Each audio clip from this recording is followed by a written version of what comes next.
We're here in Ottawa at Barrymore's. Boom Jinx joining us just before your set tonight here. Ottawa, a little different than Montreal. Do you have many expectations going into tonight? No, not really. Just hoping it's going to be a good night, a good crowd. You know how it is with these things. The crowd kind of determines the outcome because you feed off of the crowd. So I just hope people show up and have a good time. That's pretty much it. Tell me a little bit about last night, Montreal. Well, that was a good night. Pretty good turnout, good vibe. A lot of very, very passionate people, especially in the Anjuna department. I played some of the classic Anjuna stuff, and people sang along, and yeah, it was a good time.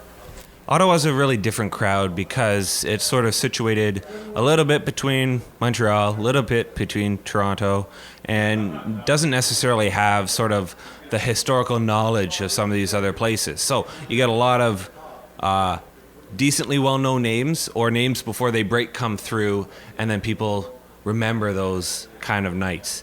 You've been doing this for a while, so you've run into crowds and facilities and cities like this before. Does it change the way that you play your sound, or are you just Boom Jinx? That's a great question, actually. I have to go with the latter because I don't really want to go on stage.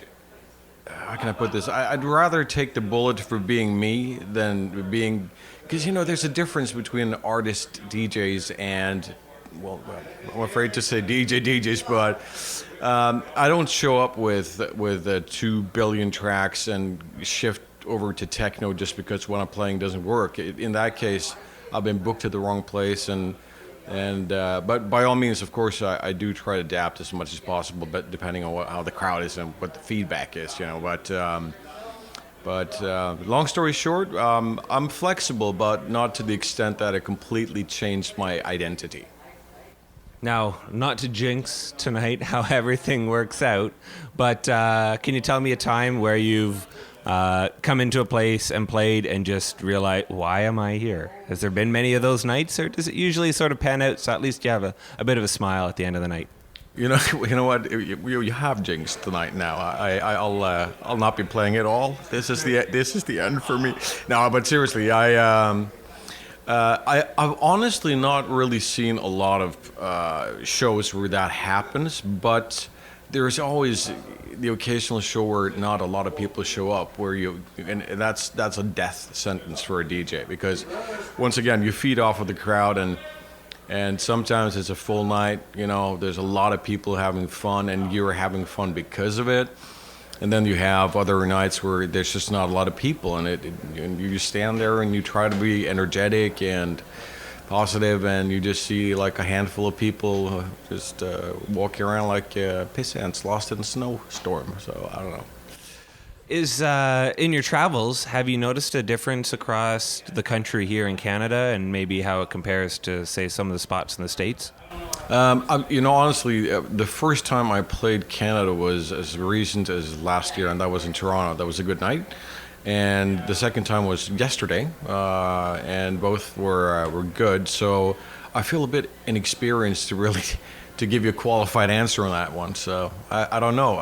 I have, though. I've been warned that this is a different crowd, so I'm a little bit nervous about how it's going to go down. I'll be honest with you there.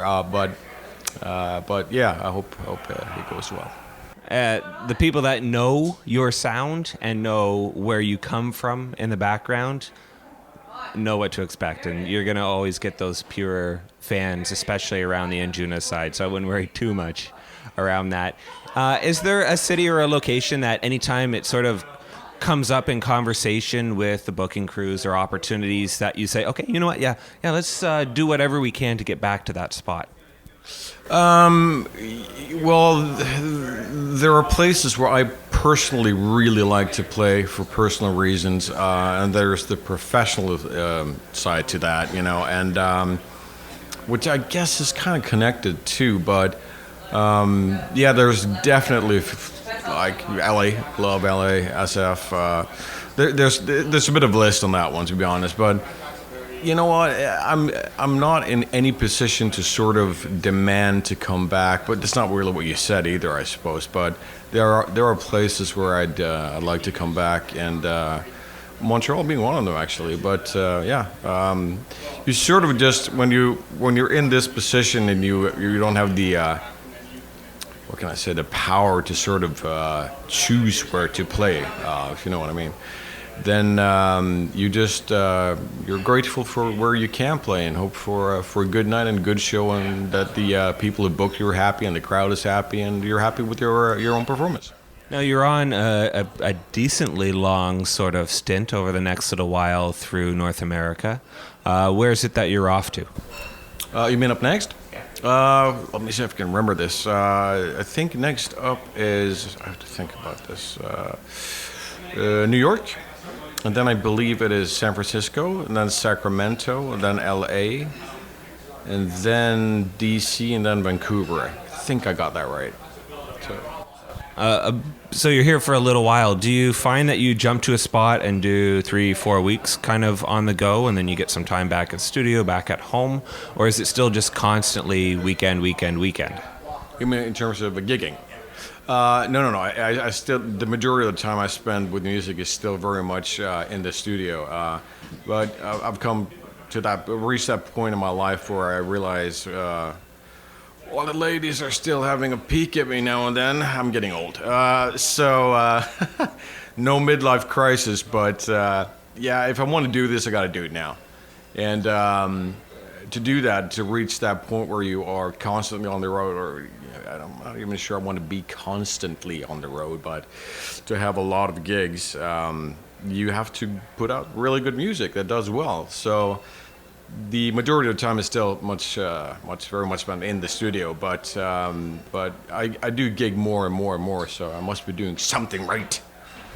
Talk to me a little bit about Soundprank, who opened for you yesterday. What are your thoughts on him? He's a bit of a prick. Hate him. No, seriously, he's one of my best friends, and we've worked together for a very long time. And it's funny because I come from the media background and used to do music for TV, film, video games, and all that jazz. And he really wanted to get into that, and he's very successfully managed to do that. So he combines the two of them now. But I got really sick of it back in 2005, so this is my main focus right now. So I'm making less money with bigger dreams, but it was a very conscious choice. But for now, I will go all the way. Sheridan, shut up. Backstage, and Sheridan opening up, being a pain as always. So. Right. Yeah, no, he's a really, really sweet guy, and he's a very clever and smart guy, and yeah, he's a good friend. So bless him. Another gentleman that you're catching up with is named Ansky. I don't know if you're familiar with him. He was on my record label before things broke, and he's very excited to have his first tour over here in North America. As someone has a chance to have done some touring experience, what would you say to him for his first time coming over, and what to expect and experience? Find a way to calm your nerves. It's nerve-wracking in the beginning. It really is. And other than that, just have fun. And there's like the problem with these things is when you have fun and the crowd can tell that you have fun, you can make the crowd have fun. But to get there can be quite hard. Then trust me, everybody gets nervous, right? I mean, it's a human thing. But when it comes to like overall touring here, just expect different things from different places and don't think that you know what to expect and where. I think the toilet's rattling. Don't worry, done weirder interviews. I remember doing Josh Gabriel and Dave Dresden in the backstage at the government in Toronto in the washroom. That was about that size. And Dave decided he wanted to keep flushing the toilet during the middle of the interview. It's pretty funny. That's Dave for you. You've got some new material out in the last couple of days. It's just been released yesterday, actually. Do you want to tell us a little bit about that? Well, basically, that is a remix pack for a track on the album called We Know. A pretty diverse package. I'm very happy with the outcome. I think Jerome and Marco did a fantastic job with that. So Not much to say. Just another release, and I hope people like it. What else can you do, right? Heard some really good stuff about it, so I'm looking to hear it out in the big sound system later on tonight. Is there anything that you're looking forward to coming in the next little while? Maybe when this little tour is done, new productions, maybe an opportunity to work with someone else? Do you know what? In all honesty, I have approximately 7 or 8 unfinished tracks. And while that is super exciting and some very exciting collaborations with the likes of Andy Moore and Aspen Chamberlain, and it goes on. Doing it with Jimbo and some new vocalists, some whatever. I do feel I've taken too much upon myself, and it's a little bit like when I walk into the studio right now. It's like, where do I begin? Like, what do I finish first? What label do I aim for? Usually it's, of course, in Juna, but it's pretty widespread in terms of style, and so I've learned a little bit of a late lesson there, not to have too much on board and too much workload, if you will, because it's kind of counterproductive, because you really don't know which end to start with, where to start and what to finish first. Is there somewhere or an industry or something outside of music that if you weren't involved in what you're doing now, you think you would have found yourself in, or maybe you're drifting towards at some point of trying? Like a different career path? I'd love to be... Not saying you should change career paths, saying that if there's something else that you would love to try, is there something that might be interested? No, I can take a hint. You basically think I suck and I need a change of career. That's fine. I'll be honest with you. I'd like to be a comedian. Are you happy now? You happy now? Are you happy now? I think you'll be back in Montreal, but this time for laughs rather than at the club, so... Yeah, why not? No, I don't know. I like to be an actor. I have a stupid, ridiculous actor complex, and I seem to make people laugh every once in a while.